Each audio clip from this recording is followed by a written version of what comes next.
Hello friends, मैं Janaki Nishad advocate आज बताऊंगा एक ही प्रॉपर्टी पर दो या तीन रजिस्ट्री कैसे हो जाती है। वो कौन से दस्तावेज हैं जिन्हें देखने के बाद क्लियर हो जाएगा कि इस पर रजिस्ट्री हुई है या नहीं हुई है और इसका असली मालिक कौन है।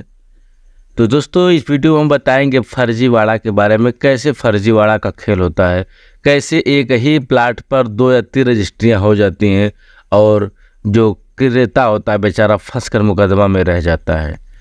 दोस्तों, इस वीडियो को लास्ट तक देखिए, बहुत ही इंटरेस्टेड होगी, बहुत ही जानकारी होगी।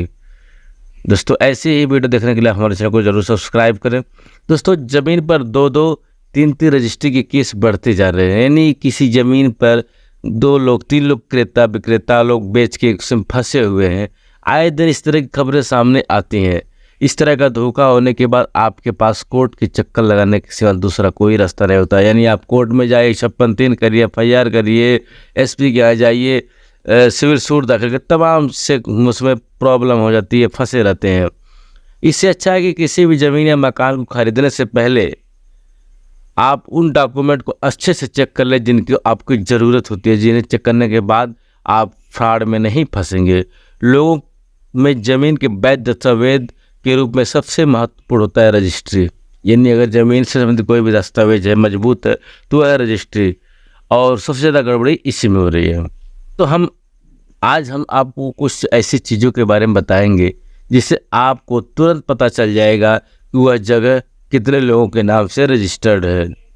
तो जब भी आप या आपका कोई परिचित ज़मीन या मकान खरीदने का प्लान बनाए तो उन्हें क्या चेक करना चाहिए जिससे कि वह इस तरह की जालसाजी में ना फंसे। तो सबसे पहले ये जानिए कि कैसे एक ही जगह पर दो तीन रजिस्ट्री होती है। सबसे पहले तो जानने का प्रयास करेंगे कि वह कैसे, किस नियम के तहत एक फर्जी तरीके से दो दो तीन तीन रजिस्ट्री एक ही प्लाट पर कर देते हैं। जमीन खरीदने से पहले यह बात ध्यान में रखनी चाहिए कि गांव और शहर में ज़मीन की रजिस्ट्री अलग अलग तरीके से होती है। गांव की अपेक्षा शहर के में फर्जी रजिस्ट्री के मामले ज़्यादा देखने को मिलते हैं। शहरों में अक्सर विक्रेता बड़ी ज़मीन को खरीदकर उसकी प्लाटिंग करते हैं। बस यहीं से शुरू हो जाता है फर्जी वाले का खेल। इससे बचने के लिए आपको कुछ सावधानियां बरतनी चाहिए। जैसे ज़मीन की रजिस्ट्री के बाद सबसे ज़रूरी काम होता है दाखिल खारिज करना, यानी नामांतरण करना। यह काम रजिस्ट्री के 2 या 3 महीने के भीतर हो जाना चाहिए। सारा फर्जीवाला इसी के दौरान होता है। अगर आपने अपना नाम नहीं दर्ज कराया तो आपके लिए मुसीबत हो सकती है। चूँकि ज़मीन के पहले खरीदार ने खारिज दाखिल नहीं कराया होता है, लिहाजा उसके खतौनी में पुराने मालिक का नाम ही चढ़ा रहता है। यही होता है फर्जीवाला।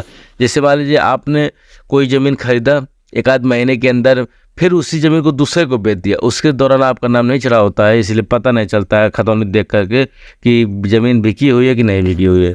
अब दूसरे खरीदार को वही ज़मीन दिखा करके फिर बेच दी जाती है और उसे खारिज दाखिल कराने से पहले ही किसी तीसरे या चौथे व्यक्ति का नाम चढ़ जाता है और रजिस्ट्री भी वसूल ली जाती है। दोस्तों, अब बात आती है कि ज़मीन खरीदने से पहले किन डॉक्यूमेंटों के चेक करें। ज़मीन खरीदता है, कोई भी बिल्डर ज़मीन खरीदता है, उसकी एक गाटा संख्या होती है। ध्यान दीजिए, ज़मीन खरीदता है उसकी एक गाटा संख्या होती है। बिल्डर ज़मीन को भले ही कितने टुकड़ों में बांट कर प्लाट बनाए, लेकिन उसका गाटा संख्या एक ही होता है। यानी 20 प्लाट्स का नंबर तो अलग अलग होगा, लेकिन इन सभी प्लाट का गाटा नंबर एक होगा। खरीदार गाटा नंबर खतौनी से देखकर मिला सकते हैं। अब एक खतौनी कि आपको राजस्व विभाग में जाने की ज़रूरत नहीं पड़ेगी। आपको ऑनलाइन सुविधा है कि आप खतौनी आपके नेट पर चेक कर सकते हैं और वहाँ पर से चेक कर सकते हैं किसके नाम से दर्ज है। लिहाजा जब भी कोई प्लाट खरीदना हो तो सबसे पहले आप उसकी खतौनी ज़रूर चेक करें। उससे भी महत्वपूर्ण है, खतौनी चेक करने के बाद भी आप रजिस्ट्रार ऑफिस में जाकर यह पता लगाएं कि यह ज़मीन किसको बेची गई है कि नहीं बेची गई है। सबसे मोस्ट इम्पॉर्टेंट ये है कि आप रजिस्ट्रार ऑफिस में मुआयना ज़रूर कराएं। भले 2-3 दिन समय लग जाएगा, लेकिन आप वहाँ पर मुआयना करा कर ही कोई काम करें। इसके अलावा जैसे ही ज़मीन की रजिस्ट्री कराएं, नियत तिथि के अंदर उसकी खारिज दाखिल भी जरूर करा लें। इसमें गाटा संख्या और खतौनी में आपका नाम दर्ज हो जाएगा और इसका फर्जीवाड़ा भी नहीं हो पाएगा। दोस्तों, तमाम ऐसी केसेस बढ़ती जा रही हैं कि एक ही ज़मीन को 2 या 3 लोगों को बेच दिया गया है। तो ऐसे में आप ऐसा ज़रूर करें कि आप जाकर रजिस्ट्रार ऑफिस में चेक करें कि ज़मीन बेची गई, 1 महीने 1.5 महीने के अंदर आप चेक करेंगे तो मिल जाएगा। ठीक है, तो आशा करते हैं कि आप सावधानीपूर्वक काम करेंगे। चलिए दोस्तों, मिलेंगे।